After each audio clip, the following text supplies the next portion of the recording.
Hello बच्चों, welcome to unique agriculture classes. तो आज हम ऐसे टॉपिक पर बात करने वाले हैं जो कि हमारे अपकमिंग फ्यूचर या फिर बात करें रिन्यूएबल एनर्जी के बारे में, और वो है बायोफ्यूल। बायोफ्यूल के बारे में आप जितना सब कुछ जानते हैं, थोड़ा बहुत आई थिंक आप जानते होंगे, और हम आगे इसमें डिटेल में बात करेंगे। मेरा आज का इस टॉपिक को लाने का ये मतलब था क्योंकि मैं रिसेंटली जो है बीकानेर गया, और वहाँ पे काफ़ी ज़्यादा जो है लगभग एक दो प्लांट जो है बायोफ्यूल के चल रहे हैं, और वहाँ पे छोटी छोटी पैलेट्स बना रहे हैं बायोफ्यूल जिसे हम बोलते हैं, और वो सॉलिड पैलेट्स के नाम से जानते हैं। उसके बारे में मैं आगे बात करूँगा, मैंने वहाँ पे क्या सीखा, और आपके लिए वो हेल्पफुल होगा इन फ्यूचर एग्जामिनेशन या फिर बात करें आपके नॉलेज के लिए। ठीक है, तो आप ये वीडियो को लास्ट तक देखते रहें, और अगर आप चैनल पर नए हैं तो चैनल को सब्सक्राइब कर सकते हैं। तो चलते हैं, हम पहले बायोफ्यूल का इंट्रोडक्शन जानेंगे, कितने टाइप्स के होते हैं, एडवांटेज क्या है, क्या चीज़ें हैं, और इसमें इसको क्यों पढ़ना जरूरी है, वो सब चीज़ें जो है इसके बारे में जानेंगे। तो पहले वो जानते हैं, फिर मैं आपको मेरा पर्सनल एक्सपीरियंस क्या रहा बीकानेर जाने का और उस इंडस्ट्री में जाने का, और मैंने क्या सीखा मैं आपके साथ शेयर करूंगा। ठीक है, तो फर्स्टली अगर हम बात करें बायोफ्यूल होता क्या है, तो अगर हम मैं बायोफ्यूल की बात करूं तो बायोफ्यूल क्या है, एक प्रकार का फ्यूल है। फ्यूल आप कुछ भी ले सकते हैं, जैसे कि आप डीजल, पेट्रोल, या फिर बात करें हम कोल की बात करें, सारे किस में आ जाते हैं, फ्यूल्स में आ जाते हैं। और बायोफ्यूल को हम क्या करते हैं कि आप बनाते हैं, जनरेट करते हैं, कैसे, नेचुरली या फिर आर्टिफिशियली। ठीक है, किससे, बायोमास ऑफ द प्लांट और एल्गी मटेरियल या फिर एनिमल वेस्टेज। अगर हम बात करें फ्यूल, तो फ्यूल को हम आर्टिफिशियल या नेचुरली जो है जनरेट करते हैं, किसकी मदद से, जो हमारा क्रॉप रेसिड्यूज, जो प्लांट बायोमास हो गया, ठीक है, एल्गी मटेरियल जो कि हमारी एल्गी वगैरह जो है उससे हम प्रोड्यूस करते हैं बायोफ्यूल। या फिर हम बात करें जो हमारे काऊ डंग या फिर एनिमल जो भी वेस्टेज रहते हैं उससे प्रोड्यूस करते हैं। ठीक है, और उसके बाद जानते हैं कि बायोफ्यूल का क्या इम्पोर्टेंस है। तो बायोफ्यूल आप सब जानते हैं कि बढ़ते हुए आजकल जो है ऑयल के प्राइसेस क्या है, सडनली इंक्रीज हो रहे हैं। ठीक है, तो वो इंक्रीज हो रहे हैं, तो उसके लिए हम क्या कर सकते हैं, उसके सस्टेनेबिलिटी के लिए हम क्या कर सकते हैं, उसके क्या अल्टरनेटिव्स हैं। तो मैं अब बात करूँ, आप जब पेट्रोल भरवाने जाते होंगे गाड़ी में, तो वहाँ पे आपको पेट्रोल पंप पे ब्लेंडिंग नाम आपने सुना होगा, वहाँ पे इथेनॉल ब्लेंडिंग, है ना, ऐसे सब चीजें जो है आपने वहाँ पे पढ़े होंगे। ठीक है, वहाँ पे लगे रहते हैं, इथेनॉल ब्लेंडिंग इतने परसेंट ये है वो, तो वो उसकी बात करते हैं वो क्या होता है। तो अगर हम बात करें इथेनॉल ब्लेंडिंग की, तो जैसे आप प्योर, एक तो हमारा पेट्रोल है, ठीक है, पेट्रोल निकलता है, तो प्योर क्या आपको पेट्रोल जो है मार्केट में अवेलेबल है, मैं आपको बता रहा हूँ कि ऐसा कुछ नहीं होता है। तो वो पेट्रोल में जो है हम एक बायोडीजल जो है नाम का, अब मैं आगे बताऊंगा बायोडीजल कैसे बनता है। तो बायोडीजल जो है हम उसमें 20% मिक्स कर देते हैं पेट्रोल में, और उसकी क्वांटिटी को थोड़ा मतलब पेट्रोल जो ओरिजिनल पेट्रोल है उसको कम कर देते हैं, और उसकी जगह जो है 20% क्या मिला देते हैं, बायोफ्यूल या ये अपना इथेनॉल ब्लेंड, इथेनॉल मिला देते हैं, जिससे वो वही काम करता है, बट हमारे जो प्योर जो क्वालिटी है उसमें कम कर सकते हैं, और जो हमारा जो जितना काम है वो उससे भी उतना ही काम होगा। इथेनॉल डालने से कोई उसके एफिशिएंसी पे या फिर उसकी कोई क्वालिटी पे इफेक्ट नहीं आएगा, बट हमारा जो है रिसोर्सेस कंजर्व हो गए या बच गए। ठीक है, तो ऐसे भी जो है हम इथेनॉल ब्लेंडिंग से अपने रिसोर्सेज को बचा सकते हैं। ठीक है, उसके अलावा जो 5% बायोडीजल है वो मिलाते हैं हम डीजल में, ताकि उसकी क्वांटिटी को रिड्यूस करके और अपना जो है रिसोर्सेज बचा सके। और ये सब जो है गवर्नमेंट लगातार अपने नई नई पॉलिसीज को लाके ये सब प्रोड्यूस कर रही है और रिसोर्सेज को बचा रही है। और जो नेशनल पॉलिसी ऑन बायोफ्यूल है 2018 में स्टार्टेड हुई, और उसके तहत जो उनका मानना है कि 2030 तक हम जो है इतना एफिशिएंट या इतना जो है रिसोर्सेस हम कंजर्व कर लेंगे, है ना। तो ये था हमारा जनरल इंट्रोडक्शन। देन उसके बाद हम बात करते हैं कि करंट सिनेरियो क्या है बायोफ्यूल का। तो आप सब जानते हैं कि हमारा इंडिया जो है एग्रीकल्चर पावर हाउस है। एग्रीकल्चर पावर हाउस कैसे, क्योंकि हमारा लार्जेस्ट प्रोड्यूसर है किसका, राइस का, है ना, वीट का, कॉटन का, शुगर केन का, और अदर हॉर्टिकल्चर क्रॉप्स का या डेयरी प्रोडक्ट्स की बात करें तो वर्ल्ड में हमारा लार्जेस्ट प्रोड्यूसर है, आप सबको पता है। और अगर हम क्रॉप कोई भी क्रॉप लगा रहे हैं तो उसके साथ उसका जो है बायोमास प्रोड्यूस होगा। अब बायोमास जो है अपना मान लो वीट की अगर हम बात करें तो वीट जो है हार्वेस्ट करने के बाद उसके स्ट्रो वगैरह बच जाते हैं, क्या बच जाते हैं, स्ट्रो। तो उसका जो है हम क्या यूज ले सकते हैं, उससे क्या बना सकते हैं, है ना। तो वो बायोमास का या बायोमास में कन्वर्ट कर लेंगे, है ना। हमारा इकोनॉमिक पार्ट तो हमारा ग्रेन हो गया, तो उसको हार्वेस्ट करने के बाद हमारा जो स्ट्रो है वो क्या काम आया, क्योंकि सारे को जो है हम कंजर्व नहीं कर सकते, तो उससे क्या कर सकते हैं, तो उसके लिए जो है हम एक बायोफ्यूल बना सकते हैं, जिसे हम सॉलिड बायोफ्यूल पेलेट्स के नाम से जानते हैं, वो हम आगे बात करेंगे। और अगर मैं बात करूं करंट में, तो हमारा इंडिया में बायोमास पर ईयर कितना प्रोड्यूस होता है, 750 मिलियन मेट्रिक टन। तो इतना जो है बायोमास हमारे इंडिया में पर ईयर प्रोड्यूस होता है। और उसके बाद हम बात करें, हम उसमें से जो है एस्टिमेट अगर हम बात करें, तो 32% of the total primary energy use in India is principally derived from biomass. मतलब बायोमास से हम 32% जो एनर्जी है उसको ही डिराइव कर पा रहे या निकाल पा रहे, है ना। और 70% India depends on biomass for their energy and use across the value chain, ठीक है। तो 70% इंडिया जो है डिपेंड है किस पे, बायोमास पे, ठीक है। Energy use across the value chain, पूरी वैल्यू चेन की बात करें तो उसके बाद हम चलते हैं कि कितने टाइप के बायोमास होते हैं या बायोफ्यूल होते हैं। तो बायोफ्यूल अलग अलग टाइप के होते हैं, हम वन बाय वन बात करते हैं कि बायोफ्यूल कितने कितने या कौन कौन से होते हैं, है ना। तो फर्स्ट बायोफ्यूल आ जाता है बायोडीजल। बायोडीजल क्या होता है, एक लिक्विड फ्यूल होता है जो कि प्रोड्यूस करते हैं किससे, या बनाते हैं या प्रोड्यूस होता है किससे, वेजिटेबल ऑयल हो गया, एनिमल फेट हो गया, उससे जो है ट्रांस हिस्टरिफिकेशन एक प्रोसेस होती है। हम ज्यादा डिटेल में नहीं जाएंगे, आप डिटेल में पढ़ना है तो आप कमेंट बॉक्स में मेरे कमेंट ड्रॉप कर दीजिए, मैं आपको फुल डिटेल में बता दूंगा, ठीक है। बायोडीजल एक लिक्विड फ्यूल होता है, इतना सा जाने आप कि वो ट्रांस हिस्टरिफिकेशन से प्रोसेस से बनता है, ठीक है, इसके वेजिटेबल ऑयल या एनिमल फैट से, ठीक है। उसके बाद सेकंड आता है बायोइथेनॉल। बायोइथेनॉल क्या होता है, एक इथेनॉल, जो हम अपने बात करें इथेनॉल ब्लेंडिंग की, तो वो कैसे बनता है, जितने भी आप स्टार्च क्रॉप की बात करते हैं या फिर हम बात करें शुगर की, एग्रीकल्चर क्रॉप रेसिड्यूज की, उसको जो है यूज करके एक सेकेरोमाइसिस फंगस आती है, तो उसको यूज करते फर्मेंटेशन करवा के, माइक्रोबियल फर्मेंटेशन, तो उससे हम बायोइथेनॉल बनाते हैं, ठीक है। उसके बाद हम नेक्स्ट चलते हैं बायोगैस। बायोगैस आप जानते हैं कि बायोगैस जो प्लांट होता है उसमें हम ऑर्गेनिक मैटर को या फिर काउ डंग या फिर हम सारा ऑर्गेनिक वेस्टेज उसमें डालते हैं, और उसको जो है एनारोबिक कंडीशन में उसको सड़ाते हैं, और उससे जो है मीथेन जो गैस है वो प्रोड्यूस होती है, तो उसको हम गैस के रूप में यूज ले सकते हैं, ठीक है। सारी प्रोसेस एनारोबिक प्रोसेस है। उसके बाद हम बात करते हैं next bio CNG. Bio CNG कुछ नहीं होता, जैसे बायोगैस प्रोड्यूस करते हैं उसको ही प्यूरिफाइड करके या प्यूरिफिकेशन करके हम एक गैस बनाते हैं, उसे बायो सीएनजी बोलते हैं, और वो प्योर 95% प्योर मीथेन उसमें प्रेजेंट होता है, इसलिए हम उसे बायो सीएनजी बोल देते हैं। वो हल्की होती है नेचर में काफी, तो जैसे आप सीएनजी के जितने भी ये ऑटो वगैरह चलते हैं या गाड़ियां चलती है, तो वो बायोगैस सीएनजी होगी। देन उसके बाद हम बात करते हैं नेक्स्ट नेक्स्ट आता है हमारा बायोब्यूटेनॉल। बायोब्यूटेनॉल क्या होता है, ये भी एक फर्मेंटेटेड प्रोडक्ट है, और फर्मेंटेशन से हम इसको बनाते हैं, जो भी स्टार्च वगैरह या फिर फीड स्टॉक्स होते हैं, बायोमास जो फीड स्टॉक होते हैं उसमें स्टार्च प्रेजेंट होता है, तो उन्हीं की मदद से हम ये बायोब्यूटेनॉल बनाते हैं। देन उसके बाद आता है बायोचार, जो कि हमारे एग्रीकल्चर पर्पज पे काफी ज्यादा इंपॉर्टेंट है। अब बायोचार एक ब्लैक कार्बन कार्बन होता है जो कि पायरोलाइसिस प्रोसेस से बनता है, ऑर्गेनिक मैटर होगा, ठीक है। ऑर्गेनिक मैटर को जो है हम पायरोलाइसिस प्रोसेस होती है, ठीक है, पायरोलाइसिस में काफी ज्यादा हाई टेम्परेचर होता है ना। पायरोलाइसिस प्रोसेस से हम क्या बनाते हैं, बायोचार बनाते हैं, ठीक है, जो कि हमारे एग्रीकल्चर पर्पस में CO2 जो है कंजर्व करने के लिए सॉइल में, उसमें भी हम इसको बायोचार का यूज लेते हैं ना। कार्बन सिक्वेस्ट्रेशन आपने नाम सुना होगा, तो वो बायोचार की मदद से हम करते हैं। उसके बाद बायोमिथेनॉल बायोमिथेनॉल आता है। बायोमिथेनॉल भी एक केमिकली गैस मान सकते हैं, ठीक है। तो गैसिफिकेशन जो प्रोसेस होती है, वो भी हम फीड स्टॉक जो होते हैं नेचुरली, जो क्रॉप रेसिड्यूज या वुड वेस्टेज होते हैं, तो उनसे हम ये बायोमिथेनॉल बनाते हैं, ठीक है। तो ये सब हो गया हमारा टाइप्स ऑफ बायोफ्यूल की। और उसके बाद हम बात करें कि बायोफ्यूल बायोमास से बायोफ्यूल कैसे बनता है और क्या प्रोसेस रहती है, तो जनरल फ्लो चार्ट के माध्यम से आपको बताऊंगा, और मैंने क्या एक्सपीरियंस लिया वो मैं आपको वीडियो को लास्ट तक बताऊंगा, ठीक है। तो आप वीडियो के साथ लास्ट तक बने रहे, और आई होप आप सबको समझ में आ रहा होगा, है ना।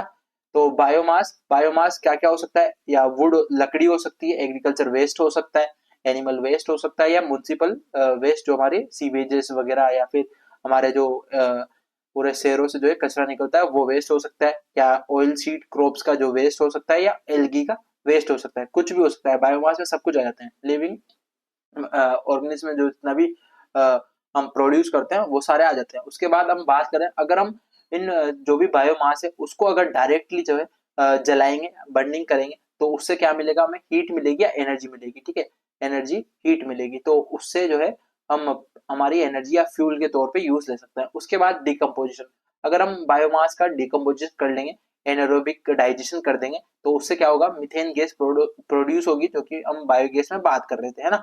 उसको हम जला के हमारी एनर्जी प्रोड्यूस कर सकते हैं, या फिर उससे फ्यूल के तौर पे यूज ले सकते हैं, या हीट जनरेट कर सकते हैं। उसके बाद हम बात करते हैं conservation, conversion to liquid and gas. Biomass को हम कन्वर्ट करके किसमें, लिक्विड और गैस में, उससे भी यूज कर सकते हैं, ठीक है। अब डिकंस्ट्रक्शन जैसे पेड़ पौधे वगैरह जो भी है ना, उसको हम हाई टेम्परेचर पे गैसिफिकेशन करके हाइड्रोजन गैस प्रोड्यूस कर सकते हैं। जो हमारी आगे हम बात करेंगे कि बायोफ्यूल की पेलेट्स है, उनको उससे हाइड्रोजन गैस कैसे बना सकते हैं ना, या अदर प्रोडक्ट्स वहां से मिल सकते हैं। उसको फिर सिंथेसाइज करके, अपग्रेडिंग करके हम उसको फ्यूल के तौर पे यूज ले सकते हैं। उसके बाद हम बात करें, अगर हमारी हाई टेम्परेचर की अगर बात करें, तो पायरोलाइसिस प्रोसेस भी जो है हाई टेम्परेचर पे होता है, उससे हम बायोचार बना सकते हैं। या फिर हम बात करें उसको हाइड्रोथर्मल लिक्विफिकेशन प्रोसेस को अडॉप्ट करके बायो बायो ऑयल बना सकते हैं ना, उसका ही फिर सिंथेसाइज या अपग्रेडेशन करके एनर्जी के तौर पे या फ्यूल के तौर पे यूज ले सकते हैं। उसके बाद बात करते हैं, अगर डिकंस्ट्रक्शन करके हम उसको लो टेम्परेचर देते हैं, तो हाइड्रोलाइसिस प्रोसेस लो टेम्परेचर पे होती है ना। तो और उससे क्या बना सॉरी उससे क्या बना सकते हैं, बायोफ्यूल या केमिकल्स जो है बना सकते हैं, और उससे एनर्जी ले सकते हैं। उसके बाद बात करें कि गैस में, तो गैस अगर हम बायोमास का फर्मेंटेशन कर देते हैं, तो उससे इथेनॉल बनता है। इथेनॉल को हम डायरेक्ट एज ए पेट्रोल, जो इथेनॉल ब्लेंडिंग की हम इतनी देर से बात कर रहे थे, उसके तौर पे हम यूज ले सकते हैं, है ना। देन उसके बाद हम चलते हैं जनरेशन ऑफ बायोफ्यूल। बायोफ्यूल की अलग अलग टाइप की जनरेशन होती है। अगर हम फर्स्ट जनरेशन की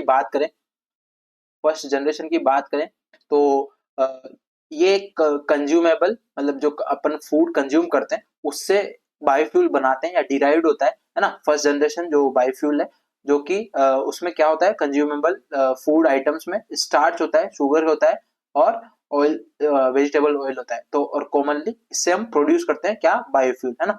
उसकी फर्मेंटेशन प्रोडक्ट से या फर्मेंटेशन करके जो है बना सकते हैं। और इसमें फर्स्ट जनरेशन बायोफ्यूल्स में क्या क्या आ जाएंगे, बायोगैस आ जाएगी, है ना, बायोडीजल्स आ जाएंगे, बायो एल्कोहल आ जाएगी। तो ये सब फर्स्ट जनरेशन में आते हैं। देन उसके बाद बात करते हैं सेकंड जनरेशन। सेकंड जनरेशन को हम सेकंड जनरेशन जो बायोफ्यूल होते हैं उसको ओलिव ग्रीन या सेलुलोजिक एथेनॉल फ्यूल के नाम से जानते हैं, है ना। जो कि हम नॉन फूड फीड स्टॉक्स होते हैं उससे बना सकते हैं, जैसे वेजिटेबल ऑयल हो गया, फॉरेस्ट रेसिड्यूज हो गया, इंडस्ट्रीज रेसिड्यूज हो गया, इन सब चीजों से हम सेकंड जनरेशन बायोफ्यूल बना सकते हैं। देन उसके बाद बात करते हैं third generation. Third generation biofuel को हम एल्गी फ्यूल या ओलिक ओलिक के नाम से जानते हैं, जो कि हम एल्गी से मोस्टली बनाते हैं। जिसमें क्या क्या आ जाता है, बायोडीजल आ जाता है, बायो ब्यूटेनॉल आ जाता है, ठीक है। उसके बाद प्रोपेलोन पेनोनल आ जाता है, ठीक है। उसके बाद इथेनॉल आ जाता है, ठीक है, प्रोपेनॉल, है ना। उसके बाद इथेनॉल, और ये सब जो है हम प्रोड्यूस कर सकते हैं, है ना। और ये ज्यादा 10 टाइम्स जो है मोर देन सेकंड जनरेशन जो है बायोफ्यूल से ज्यादा पावरफुल होता है ना। उसके बाद फोर्थ जनरेशन हम जेनेटिक इंजीनियरिंग को यूज करते हुए ऑर्गेनिज्म में कुछ मॉडिफिकेशन करके हम अच्छा और बायोफ्यूल प्रोड्यूस करवा सकते हैं, ठीक है। तो इस तरीके से ये 4 जनरेशन थी, जो कि आपको ध्यान में रखनी चाहिए, है ना। उसके बाद हम बात करते हैं, अब आते हैं मेन मुद्दे पे, जो कि मैंने अभी बीकानेर जस्ट गया लगभग 2-3 दिन पहले। वहां पे मैंने बहुत काफी कुछ सीखा, और जिनसे मैं मिला उनसे भी, उन्होंने जो सीईओ थे इस कंपनी के, उनसे मिला और उन्होंने काफी अच्छी जानकारी दी। और आई होप आप सबको मैं ये अच्छी तरीके से शेयर करूंगा, है ना। तो हम बात करते हैं सॉलिड बायोफ्यूल की या फिर पेलेट्स की। तो पेलेट्स क्या होता है, एक गोलियां मान सकते हो, जैसे कि आप ये पीछे देख रहे हैं। तो ये अलग अलग साइज की हो सकती है ना। मैं अगर इसकी एक शेप बनाऊं, तो ऐसी जो है छोटी छोटी पेलेट्स बोल सकते हो, ठीक है। तो इस तरीके की ये होती है। अब बात करते हैं हम नेक्स्ट के ये पेलेट्स क्या होती है। तो a wide variety of the pellets from from agriculture, agri forest and as well as industrial waste apart from the wood pellet, ठीक है। तो ये अलग अलग वेराइटीज की हो सकती है, चाहे वो एग्रीकल्चर फॉरेस्ट से हम उसको बना सकते हैं, फॉरेस्ट जितना भी रेसिड्यूज होता है उससे बना सकते हैं, इंडस्ट्रियल वेस्ट से बना सकते हैं ना। या फिर वुड पेलेट से बना सकते हैं या क्रॉप रेसिड्यूज से बना सकते हैं। ये सबसे हम पेलेट्स बना सकते हैं। उसके बाद pellets are the universal accept clean and green by sorry pellets को हम यूनिवर्सली एक्सेप्टेड है क्योंकि ये कोई भी टाइप का जो पोल्यूशन है वो इसको आप कंबशन से इसका कोई भी टाइप का जो पोल्यूशन है वो प्रोड्यूस नहीं होता। जैसा कि हम कोल की बात करते हैं या अदर फ्यूल की बात करते हैं तो उससे जो है पोल्यूशन उसमें काफी हार्मफुल मेटल्स या कंपाउंड जो है प्रोड्यूस होते हैं उसको बर्न करने पर। बट यहाँ पे जो है ऐसा कुछ भी नहीं है, ठीक है। और ये क्लीन एंड सेफ या इको फ्रेंडली बायोफ्यूल है। और हम आगे बात करते हैं ये कैसे बनता है। तो फर्स्ट बात करते हैं रॉ मटेरियल इसके लिए क्या लेते हैं। तो रॉ मटेरियल कुछ भी हो सकता है। फर्स्ट अगर हम बात करें वीट्स ले सकते हैं, पीनट शेल्स ले सकते हैं, चाप जो बचा कुचा कचरा होता है वो ले सकते हैं ना। कॉर्न स्टोक्स ले सकते हैं, राइस स्ट्रो, व्हीट स्ट्रो है ना, और सीसम स्ट्रो है ना। वुड वुड शेविंग या वुड्स की बात करें जो लकड़ी हम काटने के बाद जो एश बनता है उससे बना सकते हैं ना। ट्रीज की जो ट्विंग्स है जो छोटे बार के या टहनियाँ ये सब से जो है हम ये सब जो है बना सकते हैं। तो सबसे अच्छा जो है जैसे हम बात करें व्हीट स्ट्रो जो पंजाब या नॉर्थर्न प्लेन्स की हम बात करें वहाँ पे ज्यादा जो है राइस या व्हीट वगैरह ज्यादा होता है। तो वहाँ के क्रॉप रेसिड्यू जो है फार्मर्स अपनी फील्ड को जल्दी से तैयार करने के चक्कर में जो है उनको जला देते हैं और वो पोल्यूशन का कारण दिल्ली वालों को या आसपास को इलाके उनको भुगतना पड़ता है या फिर हम सबको जो है उसका कहीं ना कहीं नुकसान मिलता है। तो उसको बचने के लिए काफी अच्छा एक उपाय है। इसको हम अच्छे तरीके से जो है बना सकते हैं और अच्छे मार्केट में वैल्यू ले सकते हैं। हम बात करते हैं, मैंने आपको बता दिया रॉ मटेरियल क्या क्या यूज में ले सकते हैं। उसके बाद हम बात करते हैं ये रॉ मटेरियल और भी यहाँ पे जो है मेंशन है जैसे बेगासिस जो कि हम शुगर केन का जो है जो हार्वेस्ट करने के बाद या उसका जूस निकालने के बाद जो बचता है उसे बेगासिस बोलते हैं। देन उसके बाद नेफियर ग्रास नेफियर ग्रास या केस्टर सीड शेल या केस्टर स्टिक्स या coconut waste, coffee husk, coir pith और कोनबो कॉप्स ये सब जो है हम यूज में ले सकते हैं। उसके बाद शो डस्ट या व्हीट स्ट्रो, सोयाबीन हस्क या पाम हस्क, केशू हस्क, कोई सा भी जो है एग्रीकल्चर जो मटेरियल है उन सबको हम यूज ले सकते हैं मोस्टली, ठीक है। कुछ कुछ एक्सेप्शन है ना, बट यहाँ पे जितने भी मेंशन है इन सबको हम यूज ले सकते हैं। उसके बाद हम बात करते हैं कि इसकी क्या प्रोसेस होती है। जो मैंने आपको रॉ मटेरियल बता दिया, फर्स्ट आपको क्या सेलेक्ट करना है, रॉ मटेरियल है ना, रॉ मटेरियल। उसके बाद एक मशीन होती है हेमर मशीन जिसे बोलते हैं। हेमर मशीन क्या करती है, जो आपका जो जितना भी क्रॉप स्ट्रो है या व्हीट स्ट्रो या राइस स्ट्रो है उसको जो है आप यहाँ से ऊपर से डालते हैं है ना, और इसमें कंप्रेस होता है हाई थोड़ा बहुत टेम्परेचर जो है इसमें देते हैं और उसको एक कंप्रेस करते हैं। कंप्रेस करने के बाद हम उसको ड्राई करते हैं। ड्राई करने के बाद ये एक मशीन होती है, इसमें ड्राई करने के बाद हम उसको जो भी हमारा स्ट्रो है इसमें डालते हैं, ठीक है। स्ट्रो डालने के बाद यहाँ पे जो है जितना भी बारीक बारीक कचरा है वो यहाँ पे जो है निकल जाता है और जो अपना जो कोर कोर जो है मोटा मोटा जो कचरा है वो वहाँ पे आगे प्रोसीड होता है कंप्रेस होके। उसके बाद कंप्रेस होके स्मॉल पैलेट जो है इसमें बनती है इस मशीन में और यहाँ से निकलती है। उसके बाद यहाँ पे कूलर होता है उसको ठंडा करता है। ठंडा करने के बाद यहाँ पे मशीन लगी होती है जो हम आगे बात करेंगे। तो ऐसी जो है एक जो बात करें एक रबड़ की जो है एक वो चलती रहती है। जैसे हम जनरली कोल वगैरह या फिर हम इंडस्ट्री में बात करते हैं सामान को आगे ले जाने के लिए करते हैं। तो यहाँ पे जनरली यहाँ से जो हमारी पैलेट्स है वो निकलती रहती है और उससे जो है हम ऐसी ऐसी पैलेट्स जो मैंने आपको शुरू में भी बताई थी ऐसी ऐसी पैलेट्स निकलती रहती है। फिर इनको हम जो है एक बैग्स में स्टोर कर लेते हैं। और इसके अगर हम प्राइसिंग की बात करें है ना, प्राइसिंग की बात करें तो अप्रोक्स जो है ये मार्केट में 12 रुपए पर केजी इसको बेच सकते हैं। अब इसका हम क्या क्या यूज में ले सकते हैं उसकी बात करते हैं, है ना।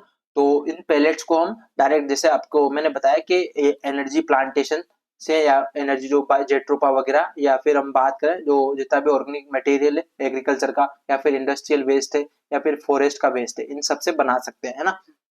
तो ये मशीनरीज होगी पूरी, है ना। उसके बाद ऐसी बायोफ्यूल पैलेट्स बन जाएगी। बायोफ्यूल पैलेट्स बनने के बाद या बायोमास पैलेट बनने के बाद इसको हम पावर प्लांट में यूज दे सकते हैं एज ए कोल। कोल को हम क्या करते हैं उसको बर्निंग उसको जला के हम एनर्जी प्रोड्यूस करते हैं। वैसे ही जो है इसको हम जलाएंगे तो हमारे जितना भी CO2 है जितना एज कम्पेयर टू कोल से निकलता है या फिर हम जितना पोल्यूटेंट जो मटेरियल है जो कोल से निकलता है उतना इसमें नहीं निकलता है ना। ये काफी इको फ्रेंडली है और कोई भी टाइप का जो पोल्यूशन है उसमें नहीं देखने को मिलता है ना बायोफ्यूल पैलेट्स में। और इसको हम सेफली जला सकते हैं। अगर मैं आपको बताऊं तो अगर इस पेलेट्स को जो है पहले लैब में एनालिसिस होता है, जब जाके ये आगे ट्रांसपोर्ट होता है। अब एनालिसिस क्या करते हैं, मैंने वहां पे देखा कि काफी ज्यादा जो है, जैसे मैं बात करूं पहले है ना, ये सैंपल लाते हैं जो हमारे स्ट्रो के ट्रक्स वगैरह आते हैं, वहां से 5 सैंपल लाएंगे, मतलब मान लो दिन भर के 5 ट्रक आते हैं तो 5 सैंपल लेके आते हैं। 5 सैंपल लाके उनको पहले टेस्ट करते हैं उसमें कितना मॉइस्चर है, फिर पेलेट्स बन के आएगी तो पेलेट्स को जो है टेस्ट करेंगे। पेलेट को जो टेस्ट करेंगे उसमें भी मॉइस्चर निकालेंगे, है ना। उसको बाद उसको ग्राइंड करके उसका मॉइस्चर निकाल के उसका वेट करके फिर एमडीआई का जो फॉर्मूला है मॉइस्चर डेफिशिएंट इंडेक्स का, वो लगा के इसे मॉइस्चर निकाल देंगे। फिर उसके बाद अगर इसको बर्न करेंगे, बर्न करने के बाद मान लो इन्होंने मॉइस्चर निकाल दिया, अब बर्न करने के बाद इसको बर्नर लगा होता है, बर्नर में बर्न किया, अगर इसकी राख जो है ज्यादा निकली तो इसका मतलब मॉइस्चर ज्यादा है ना। और अगर राख कम निकली तो इसका मतलब मॉइस्चर कम है, ठीक है। तो मॉइस्चर को हम ऐसे निकाल सकते हैं और इसकी क्वालिटी को वैसे ही जो है टेस्ट किया जाता है। ज्यादा जो कुछ पैरामीटर इसमें ध्यान नहीं रखने होते, बस आपको मॉइस्चर ध्यान में रखना है ताकि हमारी राख कम से कम बचे, और मॉइस्चर जितना कम होगा उतनी राख कम होगी, है ना। तो इस तरीके से आप इसको एनालिसिस कर सकते हैं। उसके बाद हम इस पेलेट्स को बर्न करके अप्लायंस चला सकते हैं, हमारे जितने भी इलेक्ट्रिक अप्लायंस या एनर्जी प्रोड्यूस कर सकते हैं। उसके बाद लार्ज इंडस्ट्री की काफी डिमांड है, जितना भी आप नई नई इंडस्ट्री, जैसे मान लो पेप्सी प्लांट में बर्नर चलाने हो, या फिर हम बात करें एनटीपीसी वगैरह में, एनटीपीसी वगैरह ने भी अभी जो है पोस्ट निकाली है एग्रीकल्चर ग्रेजुएट्स के लिए, है ना, 50 पोस्ट बायोमास के लिए रिलेटेड, तो उसी में भी यही काम रहेगा। और ये सब चीजें जो है वहां पे आपको जरूरी है। उसके बाद हम इसको डोमेस्टिक पर्पज से यूज ले सकते हैं, जैसे हम कोयला जलाते हैं, है ना, तो उसकी जगह हम इसको यूज ले सकते हैं। काफी ज्यादा इको फ्रेंडली, कोई पोल्यूशन नहीं है, और उन्होंने भी ऐसा ही बताया। और मैंने खुद जो है पूरा रिसर्च किया है, जब जाके आपको वीडियो में प्रोवाइड करा रहा हूँ, ठीक है। और उसके बाद मैंने आपको बता दिया कि अप्रोक्स इसके 12 रुपए पर केजी जो है इसकी मार्केट प्राइस है ना। आप इजीली इसको खरीद सकते हैं, ज्यादा कुछ आपको पे नहीं करना है, ठीक है। उसके बाद हम बात करें इसको फ्यूल सेंसर्स या फ्यूल के रूप में हम इसको यूज ले सकते हैं, ठीक है। तो इस तरीके से हम इसका यूज ले सकते हैं। उसके बाद बात करते हैं एडवांटेज क्या है।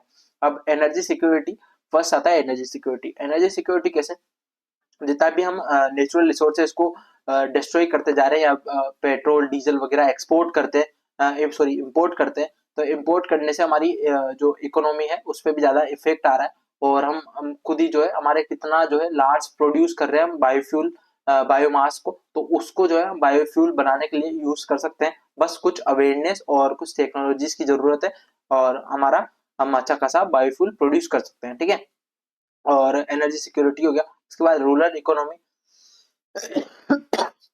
फार्मर्स क्या है, क्रॉप हार्वेस्ट करने के बाद उस जितना भी क्रॉप रेसिड्यूज है उसको पड़ा यूं ही छोड़ देता है, और उसको या फिर जला देते हैं, ठीक है। जल्दी से उसको लैंड प्रिपरेशन के लिए उसको जला देते हैं, बट उसको नहीं जलाएं, और उससे जो है क्रॉप रेसिड्यू निकाल के उससे जो है बायोफ्यूल पेलेट्स बनाए और मार्केट में अच्छी वैल्यू ले सकते हैं, ठीक है। रूरल इकोनॉमी से ऐसे एडवांटेज है। उसके बाद इन्वायरमेंटल गेन, हम उसको जैसे मान लो हमने कोयला जो है जलाया, कोयला जलाने से हमारे एनवायरनमेंट में भी ज्यादा हार्मफुल इफेक्ट आए, या फिर हम बात करें जो हमारे जितने भी हार्मफुल कंपाउंड है वो एनवायरनमेंट में फैल गए, है ना। और इससे कोई आपको लॉसेस देखने को नहीं मिल रहा है, ठीक है। और ये सबसे बढ़िया बात है कि इको फ्रेंडली, क्या है, इको फ्रेंडली, है ना। तो आप इसको जो है जला के कोई भी पोल्यूशन आपको देखने को नहीं मिलता है।